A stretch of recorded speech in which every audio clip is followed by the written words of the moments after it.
Hey, hi, hello, and good afternoon. My name is Amanda, and welcome to Harmony Portal Tarot Live.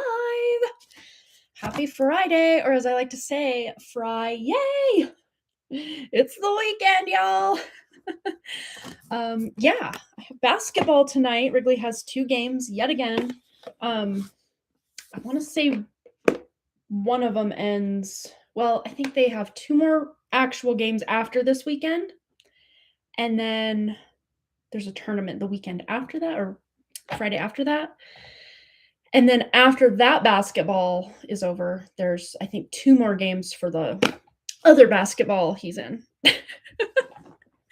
Hello, everybody. We are going to be doing our Cosmic Question Corner, and we have our Hidden Futures Oracle is on deck today. Remember last time we had our Cosmic Question Corner? We couldn't, and by we, I mean me. I could not find it. And then randomly, weirdly, it just reappeared. So yeah, here we are. Our little friend, Sally the Spider, that's what I'm going to call her today. I don't know, it just occurred to me to call her that. She is still very much in our jar. I don't know if you can see her. She's down here, right here. Do you see her right above my finger, that little dark spot? She's in one of the questions. Look at that. I almost want to know what question she's in. This is something World War III. Something WW3, World War III. I don't want to disturb her though, so it's like, what do I do? I'm gonna have to probably get another jar or container of some kind to put our questions in, so I'm not like, and her going like, what's going on? Anywho, yeah, hi to the spider. Maybe she wants to do that one, right? I will do a call. As of right now, if you have a question, Versha, you already have 2 submitted to me, so you don't have to retype it out. And I can read them out when we go. But if anyone else would like to submit a question, I will take the first question submitted to me. If no one submits a question, we'll take both of Versha's. How's that sound? Let me know what's feeling good to you as far as a question today. I really liked her suggestions, which I'll read out just so you guys know. Andrea 54 Hector, welcome. Let's see. Oh, nose itchy. Good luck coming in hot. So Versha's questions, which I will write out. Let's see. Versha.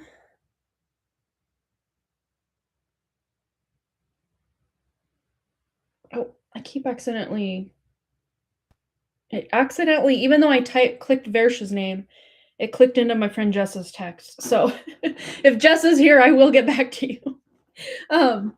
So let's see.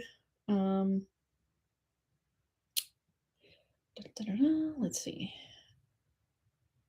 She had questions, and okay. So question 1 for our Cosmic Question Corner that Versha wants to kind of get to the bottom of, if we draw this question today from our little jar. Although again, we have our spider hanging out, and I don't want to interrupt what she's got going on, but I don't know how we're gonna do this. Maybe we ask for 3 questions today, and we just draw from that little pool, because I don't want to interrupt the spider's whatever she's doing. I don't know. What do you think we should do, you guys? Should we try to transfer these to another vessel with the new ones and try not to disturb the spider too much? Or what should we do? I don't know. I kind of thought in my mind that, oh, she'll probably disappear before Friday, which was Wednesday when we discovered there was a spider in our Cosmic Question jar. Yeah, I don't know. I don't know the right thing to do right this second. Maybe we'll pull a card on it if we can't figure it out. But Versha's ideas for questions today to submit were the truth behind the the Epstein stuff. What was he actually doing as the files are being released? Look, controlled opposition. The real details are not being disclosed. What's the absolute truth behind the people actually involved? Not looking for names, but maybe possibly positions that they hold, if possible. The second question is looking at the Stranger Things series on the web. How close is it to the actual manipulation of the inverted reality we live in? What all depicted in or facts, thoughts it leads to are true, which I love that. You know, being on the Stranger Things train lately, I love that, and you know, very relevant with the files that are being released. A lot of things being redacted, or as I'm seeing, someone said something about again. I haven't looked into any of this stuff. It somehow just kind of pops up here or there where I'm at, and sometimes if I feel inclined, I'll click on a video or a something. And it was funny because I just felt inclined to click on this video today. I didn't realize who it was about. It was just a lady showed up in my news feed, and I think the only thing on the highlight as far as text went, it said this. I just like, oh, let me click on it.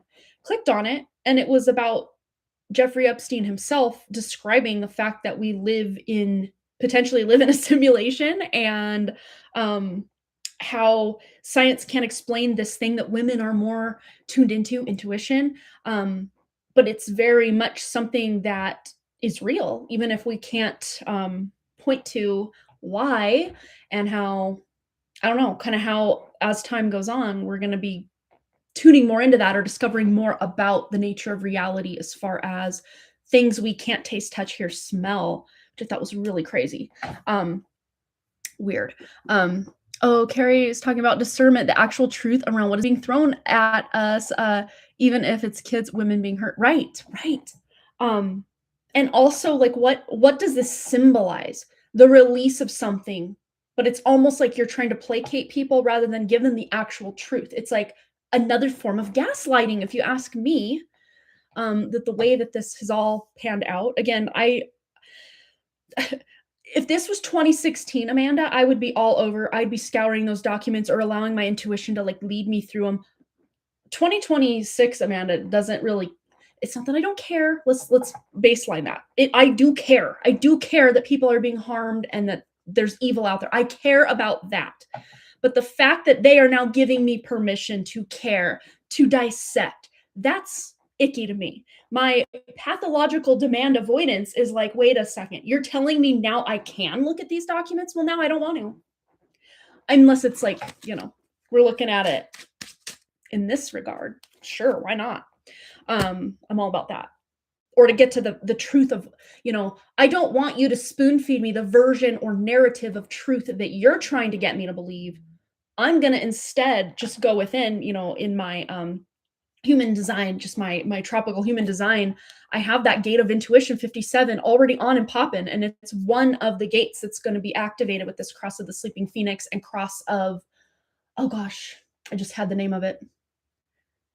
There's two crosses that are coming up. I just forgot the name of it. It's a word. It's a word. And it just left. So we're currently in the cross of planning and the cross of Maya, which I think I have 3 of those, you know, however many gates are associated with those. I have 3 of those active. But I also have 3 or 4 of the gates of the sleeping phoenix, and insert whatever that other gate, incarnation cross, I should say, is being activated in this new energy. I have 3 to 4, maybe 5, I can't remember, of those gates activated in my chart as well. So the name of it is just like, but that gate 57, it's instead of trusting, you know, we have given this last 416-ish, 15, 16 years, benefit of the doubt for these systems to like make this decision in my best interest for the great, not even my best interest, but like we're giving our power of our own decision, our own authority to these government authorities, leaders, systems that are put in place to supposedly make decisions for the greater good, or at least a huge number of people. And we can all raise our hand and say, yeah, I call BS on the fact that a lot of these systems are in place, in fact, are not helping us, but are in fact hindering us in ways that go beyond just what we can see, hear, taste, touch, smell, sense in any way, right? So with that gate 57 coming active as underlying energy for all of us coming up in 2027, and if you already have it like I do, active, this gate of intuition, um, you, people, even people who don't feel very intuitive, are going to start becoming more intuitive because that's what's going to happen, and we are going to be able to be more sovereign and make the decisions for ourselves. Of course, I'm sure as this transition, because there's no hard stop to these energies, they do overlap. Those of us especially that already have some of these cross of the sleeping phoenix, or the other incarnation cross that I can't remember the name of, that's going to become active in 2027 as the kind of these underlying world energies for the collective.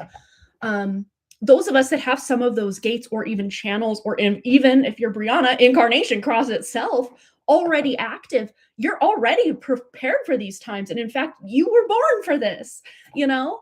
A lot of us are. A lot of us that are here right now, listening now and on the replay, we were born for this transition. Even if it feels scary to our human self or our ego, or those traumas and triggers that we still have,